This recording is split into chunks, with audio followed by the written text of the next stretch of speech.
So, time for another episode of TOTHCARDS. That's my series where I read out cards and letters I received from Alex Toth,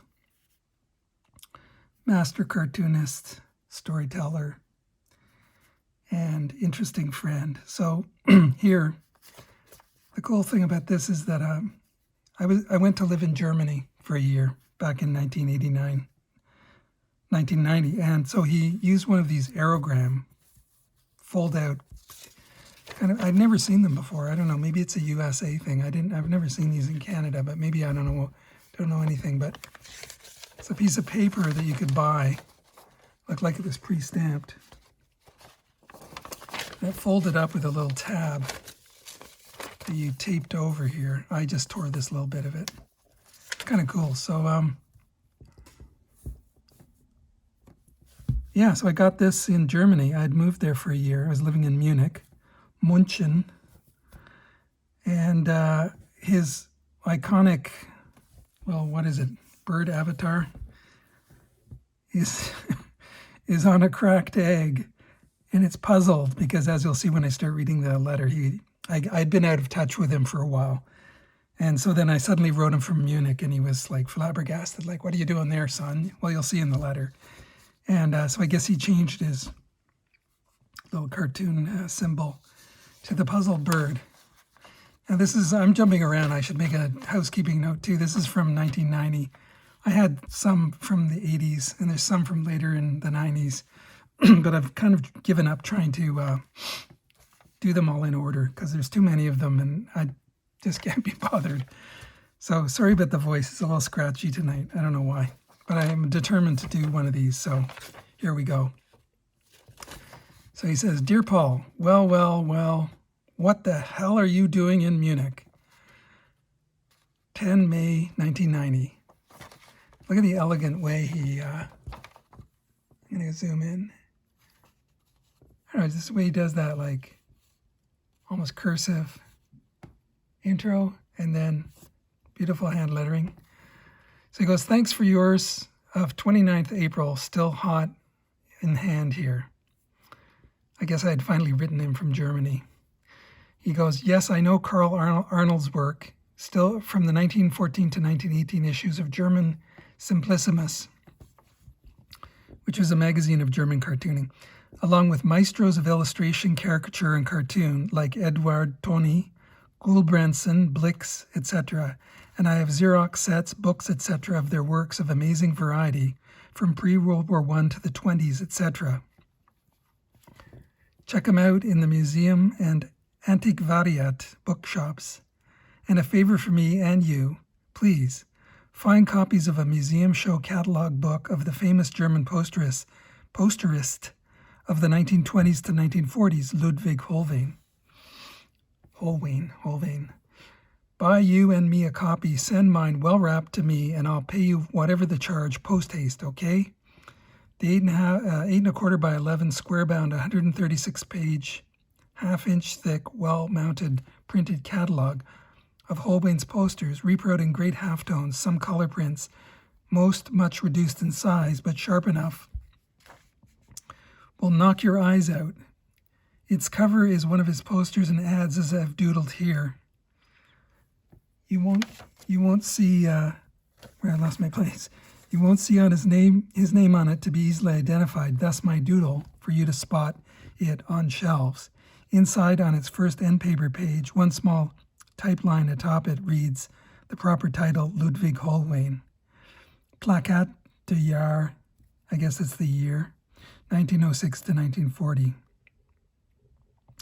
There, now you know. I just have a borrowed copy from a colorist friend in New York City who can't locate one for me, so this is on loan only to be returned soon. So since you're at the hometown of all of Germany's richest art history, museums, bookshops, old new books, mags, catalogs of all of their best, I'm asking you to get on it and hunt them down." Well, he got all enthusiastic here, and he was assigning me a mission. And before I read this bit, I'll show, for those who might not know, I'll show quickly that I have a poster book of the artist he's talking about, Ludwig Holbein. And I'll zoom back. And just amazing work. Now, I had this separately from his query. It was in my collection. It's a Dover book, reprint poster book, but really just an amazing artist who did very graphic Art Deco type. I think you could call them Art Deco. They look like gouache paintings. Beautiful designs, very much in line with the poster art of the 20s to the 40s. Very graphic, just hit you over the head with stunning stylization. Look at that. Look at that, that's just fantastic. And always with very beautifully integrated, sorry, there's a glare here, people. No, that's not helping. Just have to put up with it. Beautifully integrated type along with the design. Everything flows together. Fantastic stylization. Excellent drawing. So Alex loved this kind of stuff, and he was assigning me to go hunt down what of it I could in Germany, which I did some. And you can find all this on the internet too, all these works. So it's Ludwig Hohlwein, for anybody who's interested. All right, so back to the regular scheduled programming. So Alex goes on to say, also, I have some lousy Xerox pages from a book bio of Ludwig Hohlwein, published in German, of course, in 1926, Berlin, but also in an English language edition then, 26, with hundreds of full-page repros, color, halftone, of his posters, ads, etc. And lots of his small black and white print ads. Line only, some with the granddaddy of Zipatone. Line screen gray tones, very nice. I've tried to find a copy of that book, a thick, heavy volume here, via bookfinders. And one did, for $500, which I had to pass by too much. So maybe you can find a copy for me there, in German or English, no matter. I'll repay the cost to you, okay? Check out those old art bookshops, kiddo. Thanks, and find new old books illustrated by, written about, Edward Toney. Master World War I illustrator, caricaturist, inspired Sickles greatly. He means Noel Sickles. He'll knock you out. I'm sure he painted fine art as well, so collections, retrospectives of such as well may be in print, or at least in Munich, Berlin museums, war museums, etc. There, Paul, I've given you enough to do to tie you up for a year. Surprise me with copies of Hohlwein Toney items above, will yez? Thanks. But don't send Simplissimus books, as I have a few, with not enough coverage of Toney, so I'm zeroing in on the specific artists like him, hoping you'll find there what I've not found here, okay? Now, to your letter. What are you doing in Germany? Working? Just vacationing? I don't recall you detailing a thing about any of this. I guess I caught him off guard. Your turn to explain what's what, etc. Don't take long about it either. 8 months there? I expect a lengthy, not quick skim-over letter about all this, which I'm sure I wrote him. You've just happened to be there at a momentous historical event your grandkids will hear you speak of. It was when the Berlin Wall was falling. Wonderful Eastern Europe's resurgence as independent nations, but the bloody Soviet tanks troops can overrun them again in 2 hours, so I'm not convinced it's all as jolly as pictured. Many ifs, whens, buts remain undone. Hope the new Gemütlichkeit has invigorated your art persona to new heights, and the Deutsche maidens are romantic, and they can cook too. By the way, assignment number 27 for you as follows. He was all excited to get me to buy art supplies that he found hard to find, I guess, in the USA. Assignment number 27 for you as follows. Can you find Marabou 24-pan opaque watercolor sets there? Marabou is the best German opaque watercolor, but for some odd reason, after so many years, is not listed in any of our U.S. art supply catalogs anymore. Not for a year or two, really. And Pat Boyette and I would love to know why, and if it's still made and is available in Germany. And Pat Boyette was another great comic artist and good friend of Alex Toth. If so, we'd both buy a couple of sets each through you and for a supplier there who'd do so I'm trying to read a word here, but it's not making sense. Anyway, something and or a supplier there who do so via airmail direct. Can do? Aren't you sorry you wrote me now? I thought so. Well, write soon, detail the above often, and Pat and I will be in your debt, etc. I'll advance monies you need to do the favors cited. Best, Alex. So you can see he got pretty excited when he found out I was there. And then on this card, airmail, letter mail thing, Aerogramme it's called, he, I guess, forgot, so he wrote on the very outside of it, the back. And I had been asking him about this comic that he eventually did, or that he had done, excuse me, but this is, I showed this in another episode, Bravo for Adventure, which was his own self-written and drawn and lettered story. And he had been laboring away on it. And so I had asked him about that.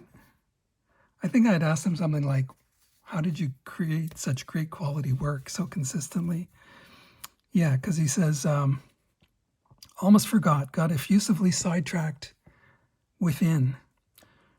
Regarding your questions about Bravo, quality efforts, etc. versus deadline pressures, I've told you, I think, how in 1975 and 1976, with my wife in hospital for 3 major surgeries, almost losing her, me going out of my mind, I wrote and drew that original 48-page story for France's serial 4-part publication. I'd reread from page 1 daily as I wrote and drew it, tore up 3 pages for every one left, too much grief, but I had to do so to keep it all tracking. Thus, Bravo was a pain-pleasuring torture for me. Uneven in spots, yes, but all in all, story-wise, it worked fairly well. I'd not like to repeat such again. My inability to write, draw, and finish stories since her death in '85 continues. I try daily, get flashes of good titles, ideas, characters, write and doodle them up, but they get tossed mostly, some saved. But it all ends there, damn it. No one savvies it, nor can I, but there it is. So I do covers. And he just left it there because he'd already said best Alex down here. So yeah, there you go. That's an Aerogramme from Munich, 1990. What was it I said? May. So we're in the summer. And not from Munich, to Munich. I'm misspeaking. Yeah, so he was a good friend. He kept in touch. He was paying attention and certainly put me to the task to get him some stuff. And I think I did get, not the art supplies, I don't think I could find those, but I did find him some books. Like one on this artist, Edward Tony, that he mentions. Thony, a very good cartoonist. And I sent him that. I don't know if I found the Holbein book, but I sent him a bunch of stuff and some markers too that I'd been experimenting with, permanent markers. But there you go, another episode from Alex and me being in imagination in Munich, Germany back in 1990. So I hope you enjoyed that, and I'll see you in the next one. And thanks for listening.